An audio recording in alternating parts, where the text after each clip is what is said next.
Salut à tous, aujourd'hui l'épisode 38 de l'After Zappimage. On va débuter avec les statistiques du Napoli en Serie A depuis le début de l'année. Ça comprend les 4 premières journées de Serie A et les 4 dernières journées de la saison 2016-2017 pour le Napoli. C'est déjà 8 victoires consécutives donc sur les deux saisons.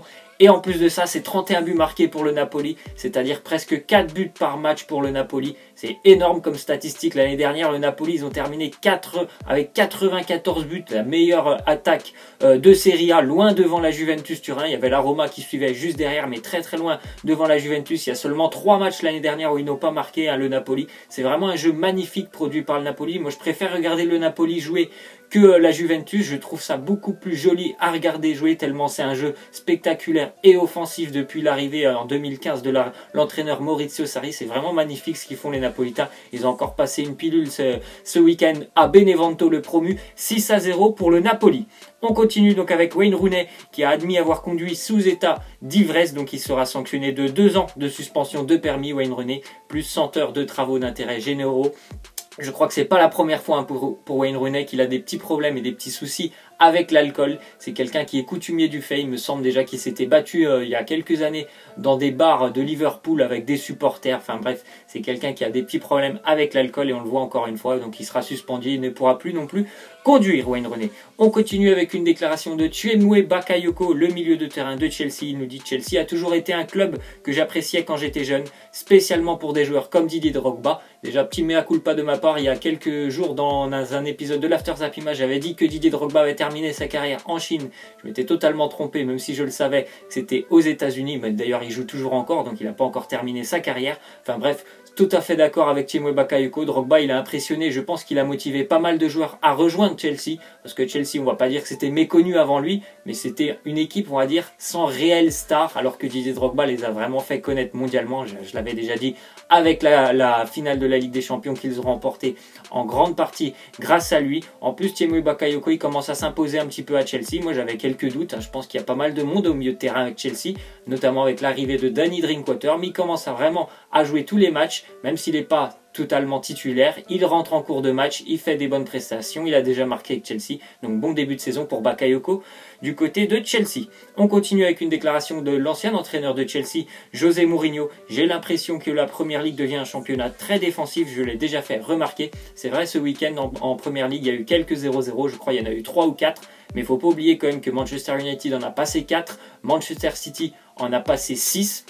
Et après aussi il faut se dire que la Première Ligue c'est un championnat par rapport aux droits télé, ils sont vraiment très très importants les droits télé, donc c'est à dire que tous les clubs, même le dernier club va toucher énormément d'argent pour que ces matchs soient diffusés. Donc c'est un championnat où tous les points comptent et personne n'a envie de descendre, donc forcément le jeu est un petit peu plus défensif tellement il y a une manne financière importante pour tous les clubs. C'est pour ça que tous les points comptent et peut-être que le championnat est un petit peu plus défensif.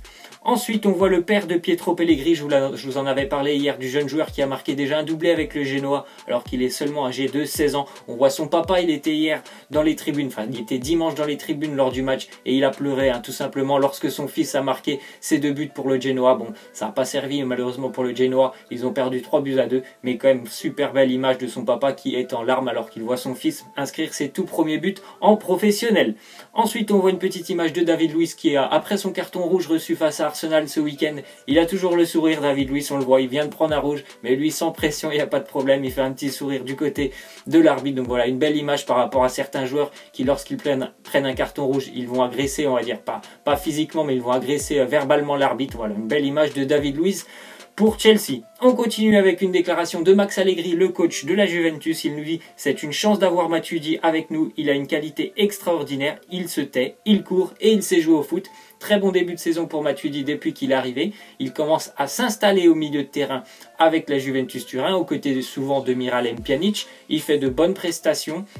Et lui aussi, franchement, comme Bakayoko, il commence vraiment à s'installer, donc c'est super une bonne nouvelle déjà pour la Juventus, pour tous les supporters de la Juve et aussi pour l'équipe de France. Peut-être qu'on aura besoin de lui pour le prochain rassemblement, vu que Paul Pogba est absent, donc on verra s'il va continuer déjà comme ça avec la Juventus, mais on connaît tous ses qualités, hein. Blaise Matuidi, voilà, il se tait et il court, il fait ce qu'on lui demande, sans jamais en faire trop, mais sans jamais en faire moins. Ça, c'est sûr que Blaise Matuidi ne fera jamais moins que ce qu'on lui demande. Ensuite, on voit que Kostas Mitroglou, l'attaquant de l'Olympique de Marseille, il pourrait faire partie du groupe de l'OM qui va recevoir Toulouse ce week-end. Donc on espère pour Marseille que ça va bien se passer, hein, contre Toulouse. C'est une équipe qui leur avait posé pas mal de problèmes, il me semble, l'année dernière.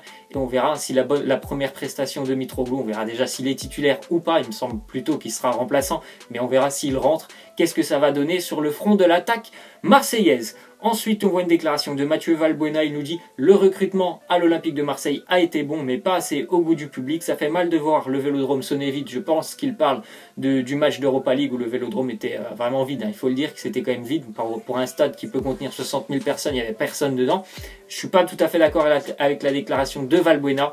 Il me semble qu'on a beaucoup menti aux supporters marseillais. On leur a promis franchement d'avoir des joueurs extraordinaires et qui pouvaient permettre à l'Olympique de Marseille de rejoindre la Ligue des Champions à la fin de l'année. Il me semble qu'on leur a menti. Je pense que ça va être compliqué pour l'OM, la Ligue des Champions. Donc voilà, la déclaration de Mathieu Valbuena, je trouve qu'il a un petit peu tort. Ensuite, encore une fois, une nouvelle déclaration de Mathieu Valbuena. Il nous dit « Je l'avais dit en début de saison que mon objectif était de retrouver les Bleus. Je le redis encore aujourd'hui. Depuis son départ en Turquie, il n'a pas perdu et il n'a pas abandonné l'idée de rejoindre l'équipe de France. Moi, je pense que ça va être encore très compliqué pour lui, hein, Mathieu Valbuena. Déjà, avec l'affaire de la sextape, ça devenait compliqué pour lui. Et en plus de ça, s'exiler en Turquie, je ne suis pas sûr que ça a beaucoup plu à Didier Deschamps. Et au-delà de ça, il y a des joueurs qui sont quand même beaucoup plus intéressants et beaucoup plus complets que Mathieu Valbuena en équipe de France. Ensuite, on voit une déclaration du président du FC Barcelone, Josep Bartomeu. Il nous dit « Nous avions fait une offre de 120 millions, bonus compris, pour Coutinho, mais Liverpool en demandait 200 millions. » Liverpool, je pense qu'ils ont pris un petit peu Barcelone pour des pigeons cet été. Avec le départ de Neymar, Barcelone avait beaucoup d'argent à dépenser. C'est certainement pour ça que Liverpool a voulu faire augmenter les offres pour Philippe Coutinho, mais en même temps, c'est un bon choix et une bonne nouvelle pour tous les fans de Liverpool de garder Philippe Coutinho. Sans lui, ça aurait été un peu plus compliqué, je pense, cette année. Après, quand même, ils ont fait un petit match nul, en plus, ce week-end face à Burnley, un partout. Donc, un début de saison assez mitigé pour Liverpool, mais il fallait quand même garder, je pense, Philippe Coutinho, notamment pour la Ligue des Champions. Ensuite, on voit une grosse info, c'est quelqu'un qui a misé 1 euro ce week-end sur pas mal de matchs. Je crois qu'il y a une dizaine ou un petit peu plus de matchs. Il a misé 1 euro et il a remporté plus de 143 000 euros, ce joueur, en pariant en ligne. Donc franchement, vous allez regarder les matchs qu'il a pariés. Il a mis que des favoris presque et il a choisi 2 ou 3 matchs nuls par-ci par-là. Les matchs nuls sont passés. Les favoris, le Real, le PSG, tout ça s'est passé. Voilà. Je pense qu'il avait mis 1 euro en se disant allez, je mets 1 euro, on sait jamais. Et voilà, on sait jamais, mais ça s'est réalisé. Il a gagné plus de 143 000 euros. Franchement, c'est énorme pour lui. On continue avec Ousmane Dembélé qui est sorti en chaise roulante pour son départ de Barcelone. Il va rejoindre Helsinki et la Finlande pour se faire opérer, je crois, en début de semaine prochaine après sa blessure qui va le rendre absent, qui va l'éloigner plutôt des terrains pendant 3 ou 4 mois du côté du Barça. Voilà, il est en chaise roulante, ça va être compliqué pour lui, hein, parce que bon, il venait d'arriver, voilà, il va déjà être écarté des terrains pendant 3 ou 4 mois, il faudra qu'il retrouve sa place après, donc il va falloir qu'il se batte. En plus, il y aura peut-être la Coupe du Monde à la fin de l'année, donc bref, ça va être vraiment compliqué pour Ousmane Dembélé. Ensuite, on continue donc avec, encore une fois, Ousmane Dembélé. Et on voit une petite image assez surprenante, c'est qu'il se tenait déjà la cuisse avant le match face à Retafe. Donc c'est un petit peu bizarre parce que lorsque tu ressens une gêne avant de jouer le match, en général, tu vas prévenir les médecins du club et tu leur dis, voilà, il y a un petit problème, je préfère pas prendre de risque. Et le problème, voilà, c'est que Ousmane Dembélé, lui, il a préféré prendre le risque de jouer. Et voilà, on voit ce que ça fait maintenant. Il est blessé 4 mois. On continue avec une déclaration de Kieran Trippier, le latéral, nous dit « Serge Aurier, nous faisons des plaisanteries sur lui et sa musique française, mais il s'intègre peu à peu, son anglais est correct. » Serge Aurier, lui aussi, il fait un bon début avec Tottenham. Il n'est pas totalement titulaire parce que Tottenham a un petit peu une défense bizarre, ça dépend. Des fois, ils sont à 3, des fois, ils sont à 4, mais il arrive à prendre sa place. D'ailleurs, Kieran Trippier, c'est son principal concurrent pour le poste de latéral sur le côté de la défense de Tottenham. On continue avec une statistique par rapport au match Paris Saint-Germain-Lyon. Le PSG a obtenu un minimum de pénalty face à Lyon depuis 2010-2011, c'est-à-dire qu'ils ont toujours un pénalty face à Lyon depuis presque 7 ans, les Parisiens. Donc on peut parler souvent des Lyonnais qui ont beaucoup de pénalty, mais là on voit quand même que le Paris Saint-Germain en obtient tous les ans. Donc il y a peut-être aussi une forme de favoritisme. Je n'ai pas regardé les images depuis 2010 pour voir si tous les pénaltys étaient mérités ou pas, mais il y a quand même un certain favoritisme pour les gros clubs en Ligue 1. Ensuite, une déclaration d'Eden Hazard, il nous dit: si je dois revenir en Ligue 1, ça serait à Lille. Je l'ai toujours dit parce que le LOSC, c'est mon club de cœur. Il avait passé déjà quelques années, il a passé toute sa carrière avant Chelsea à Lille. C'était un joueur énorme hein, du côté de Lille.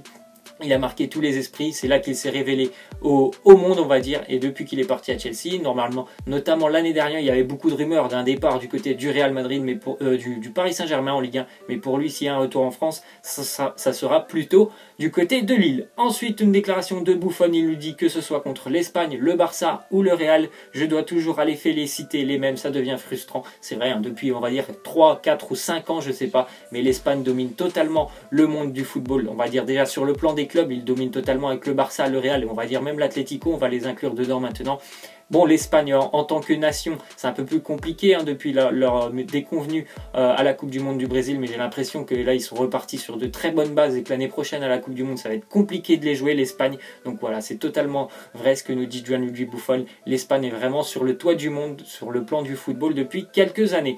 On va terminer avec les matchs. Il y a des matchs ce soir, il y a des séries, il y a des championnats qui se jouent ce soir. Il y a la Serie A, il y a aussi un petit peu de Ligue 2 et il y a la Bundesliga ce soir. Donc vous allez pouvoir regarder quelques matchs. Moi je vous conseille d'aller regarder le petit Schalke Bayern Munich parce qu'à mon avis le Bayern va être un petit peu en difficulté du côté de Schalke.